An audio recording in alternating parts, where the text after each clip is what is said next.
Mbak. Nah, silakan Mas. Oke, assalamualaikum Mas Supri. Waalaikumsalam. Selamat pagi Pak. Pagi. Lama kita tidak ngobrol Mas Supri ya. Iya, Pak. Jadi kita hari ini mau ngobrol sedikit aja Pak ya. Nah, jadi kira-kira hari ini adakah yang mau diobrolin Mas Supri? Sebenarnya saya ada beberapa hal sih yang ingin saya sampaikan Pak. Cuman fokus saya hanya ada satu hal ya, terkait dengan pembelajaran Pak. Pembelajaran di kelas. Saya mengalami sedikit kesulitan ya dalam mungkin pembelajaran apa ya, semacam anak itu kurang semangatnya Pak. Jadi mereka belajar tapi tidak ada semangat. Oke, sebelum lanjut nih ke masalah yang kita Supri sampaikan, saya mau tanya dulu nih, kira-kira tujuan dari diskusi kita ini apa sih yang diinginkan Pak Supri nanti harapannya? Saya sih berharap kalau dari sesi ini ya, saya berharap nanti ada solusi Pak terkait dengan pembelajaran di kelas saya, karena ada anak-anak yang lama belajar itu, beberapa anak, tidak semuanya Pak, ada beberapa anak yang sering kali tertidur di kelas gitu ya. Nah, itu mungkin yang menjadi beban bagi saya gitu ya, menjadi permasalahan bagi saya, bagaimana caranya hal tersebut bisa saya atasi gitu Pak. Jadi intinya dari diskusi ini mungkin Pak Supri ingin mendapatkan solusi nanti ya. Iya. Ya, kalau masalah tadi saya dengar kata Pak Supri permasalahannya di mana siswa itu tidak bersemangat untuk belajar. Iya. Salah satunya tadi contohnya tidur ya kalau masalah. Iya, betul. Oke. Selain itu mungkin ada lagi Pak yang menunjukkan bahwa anak di kelas itu tidak semangat untuk belajar Pak selain tidur. Ada ketika pembelajaran si anak ini kurang antusias Pak. Jadi kadang mereka tidur gitu, kadang mereka tidak antusias dalam mengikuti pembelajaran gitu, seperti tidak menyukai pelajaran yang saya sampaikan gitu. Jadi ada beberapa permasalahan sebenarnya, cuman yang saya angkat memang ada dua masalah itu, terkait dengan tidur dan kurang antusiasnya anak dalam belajar gitu Pak. Jadi harapan Pak Supri idealnya pembelajaran di kelas itu seperti apa sih Pak? Maksudnya? Kalau pembelajaran yang saya harapkan ya anak itu aktif dan interaktif Pak. Jadi kita belajar tidak hanya satu arah gitu, tapi berbagai arah gitu. Jadi kita diskusi dengan guru, dengan rekan mungkin sesama siswa gitu ya.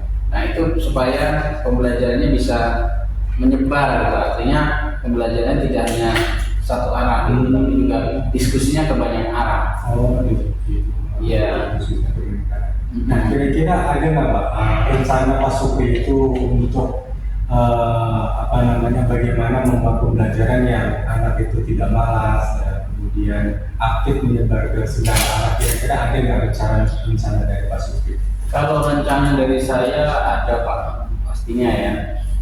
Kalau saya pertama ingin menerapkan teknik stop Pak, jadi supaya si anak ini bisa lebih tenang dalam belajar. Kemudian juga saya ingin melakukan pembelajaran itu secara berdiferensiasi Pak.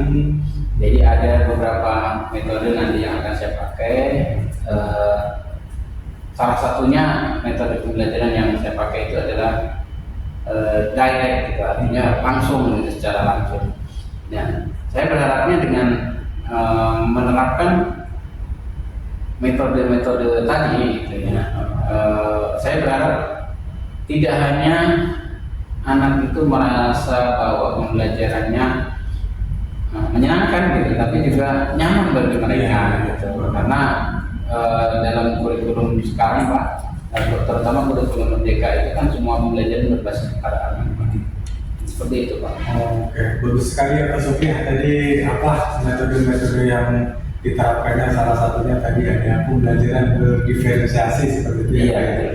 Oke, kira-kira pembelajaran berdiferensiasi seperti apa sih Pak yang diterapkan kepada peserta didik ini Pak? Kalau saya ada tiga Pak. Pembelajaran berdiferensiasi pada kontennya, berdiferensiasi pada prosesnya, dan berdiferensiasi pada produknya. Jadi nanti anak-anak saya berikan konten yang berbeda-beda. Ada mungkin anak yang suka belajar secara audio, gitu ya. Nanti apakah akan saya berikan rekaman-rekaman Pak tentang materi yang akan kita pelajari. Dan mungkin ada anak yang secara belajarnya mungkin visual, gitu, audio visual, gitu. Maka nanti akan mungkin saya berikan semacam film ataupun video-video, gitu ya. Kalau anak yang kinestetik nanti akan saya berikan materi juga, gitu. Nah, nanti sesuai dengan apa yang gaya belajar mereka gitu. Nah, kemudian saya juga nanti akan berdiferensiasi secara proses. Jadi tadi ada kontennya saya bedakan, prosesnya pun saya bedakan. Jadi anak yang kinestetik mungkin pakai metodenya kayak semacam kereta stop gitu. Jadi nanti mereka bergeser gitu ya, mencari informasi gitu dari setiap teman-teman mungkin yang mereka punya pembelajaran audio visual gitu. Jadi mereka cari informasi dari situ. Terus kemudian nanti yang audio visual mereka menjelaskan materi yang sudah mereka pelajari gitu. Jadi mereka saling bertukar informasi ya. Jadi semuanya nanti dapat informasi yang sama. Wah, luar biasa sekali. Ya, Sepertinya. terus ada satu lagi Pak tentang diferensiasi produk. Nah, karena mereka juga berbeda-beda, maka produk yang dihasilkan pun juga harus berbeda. Mungkin ada mereka nanti yang ada yang membuat infografis, ada yang membuat mungkin presentasi, ada yang mungkin membuat semacam rekaman atau yang lain sebagainya. Jadi nanti hasilnya bisa berbeda-beda. Oke, luar biasa Pak Supri. Kira-kira kapan nih Pak Supri mau menerapkan hal tersebut? Saya pengennya sih pekan depan Pak di pertemuan yang akan datang di kelas yang saya ambil tadi yang ada sedikit problem tadi. Saya ingin menerapkan itu di pekan depan. Ya, mudah-mudahan apa yang diharapkan Pak Supri dengan metode-metodenya bisa tercapai pembelajaran anak yang bagus pada anak mungkin tadi ya Pak ya sehingga tidak ada lagi siswa yang tidur di kelas dalam proses mengikuti pembelajarannya. Amin. Ya. Oke, terima kasih Pak Supri atas perbincangan kita pada siang ini ya. Terima kasih Pak. Ya, saya.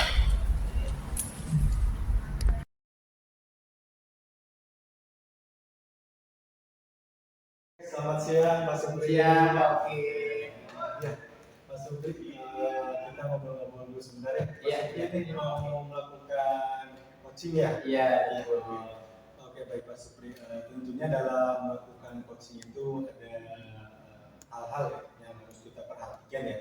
Salah satunya prinsip-prinsip coaching ya, diantaranya adalah kemitraan, proses kreatif, dan memaksimalkan potensi ya. Tentu selain itu juga kita harus berpedoman kepada alur tirta seperti itu ya, supaya coaching itu bisa berjalan dengan lancar, fokus pada topik dan bisa memberikan nilai positif tersendiri bagi si coaching tersebut. Ya. Oke, saya mau bertanya nih Pak Supri, kira-kira dalam hal ini kompetensi coaching apa sih yang ingin dikembangkan sama Pak Supri? Kalau bagi saya yang ingin saya kembangkan adalah di perencanaan.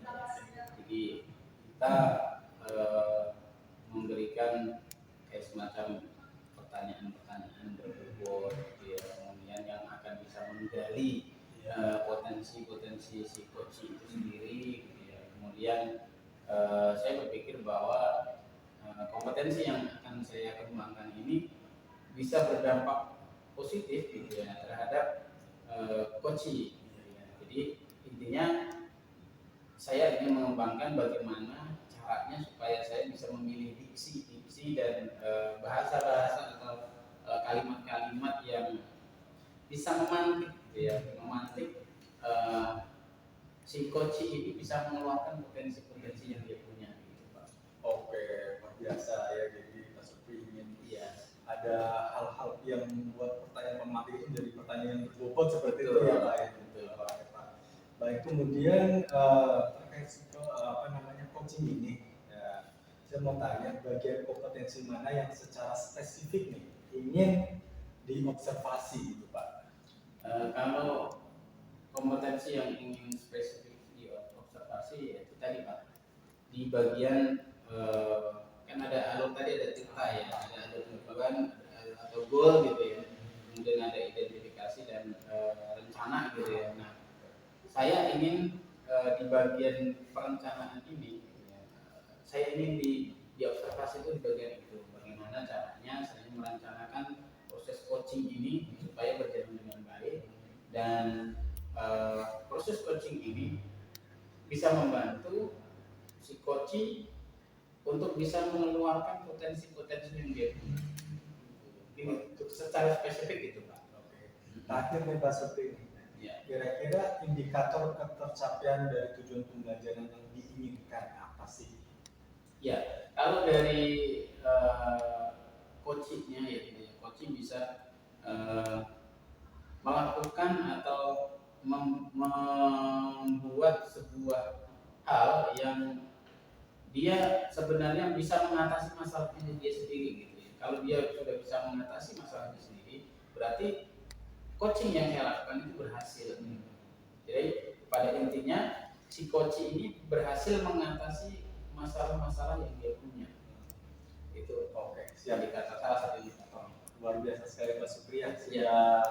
memberikan gambaran seperti apa nanti alur bagaimana melakukan coaching ya, dengan disiplin si coaching tentunya, seperti alur kita dan sebagainya. Ya, mudah-mudahan proses coaching nanti berjalan lancar Pak Supri ya. Amin, amin, amin. Terima kasih Pak Supri atas Sama-sama, waktunya. Pak. Oke. Selamat siang Pak. Selamat siang. Oke. Oke, selamat siang Pak Supri. Ya, oke. Tadi sudah melakukan coaching ya? Alhamdulillah sudah Pak. Gimana Pak coachingnya lancar? Alhamdulillah lancar. Tadi sudah kita laksanakan cukup interaktif juga gitu ya, dengan coaching gitu, dan coaching kayaknya sangat nikmati Pak proses coaching itu tadi. Iya, saya lihat juga lancar sekali ya. Iya. Kayaknya asik gitu loh. Iya. Ya. Oke. Gimana Pak perasaannya tadi Pak waktu melakukan coaching Pak? Perasaan saya senang ya gitu, senang bisa membantu rekan sejawat saya gitu untuk mengembangkan potensinya gitu, karena tadi saya melihat si coach ini punya banyak potensi gitu yang harusnya bisa dikembangkan lah gitu, dikembangkan untuk menjadi lebih baik lagi gitu. Oke, tadi pada saat Pak Supri melakukan coaching, apa yang sudah Pak Supri lakukan untuk melihat indikator hal yang ingin dicapai oleh Pak? Ya, kalau tadi saya melakukan tentunya proses coachingnya, tadi ada alur cerita gitu ya, saya menanyakan goalsnya itu sebenarnya mau apa gitu ya, saya mengidentifikasi si coach ini apa permasalahannya, kemudian saya menanyakan bagaimana perencanaan ke depan gitu ya, dan kemudian kira-kira dari perencanaan itu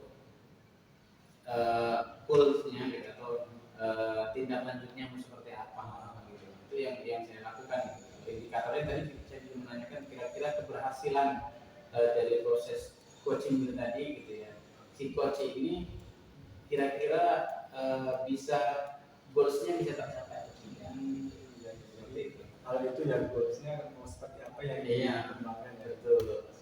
Wah, sangat luar biasa sekali ya Pak ya. Ya, Tentunya ini bermanfaat juga buat si coaching juga ya. Oke, alhamdulillah tadi saya lihat juga keduanya sepertinya terbuka pikirannya ya. iya betul. Terakhir nih Pak, saya mau tanya, selain yang tadi Pak Supri sebutkan, ada hal lain nggak yang ingin Pak Supri kembangkan dalam diri Pak Supri dalam melakukan coaching? Ya, tentunya pemilihan diksi ya Pak ya, pemilihan diksi ketika kita menggali informasi dari si coach itu sendiri dengan pertanyaan-pertanyaan yang mungkin bisa memantik gitu ya. Iya. Jadi pertanyaan pemantik itu nanti akhirnya bisa menjadi pertanyaan yang berbobot gitu ya. Karena memang untuk memilih diksi yang tepat itu agak sulit gitu ya, memilih kata-kata yang kira-kira pas untuk saya tanyakan kepada coach itu apa saja gitu, untuk memantik si coach ini bisa mengeluarkan potensi-potensi yang dia punya. Oke, siap. Itu. Oke. Terima kasih Pak Supriya. Sama-sama. Saya juga terima kasih. Ini menjadi kebaikan ya dalam melakukan coaching ke depannya ya. Amin, amin. Terima kasih Pak Supriya atas waktunya. Sama-sama. Oke, selamat siang.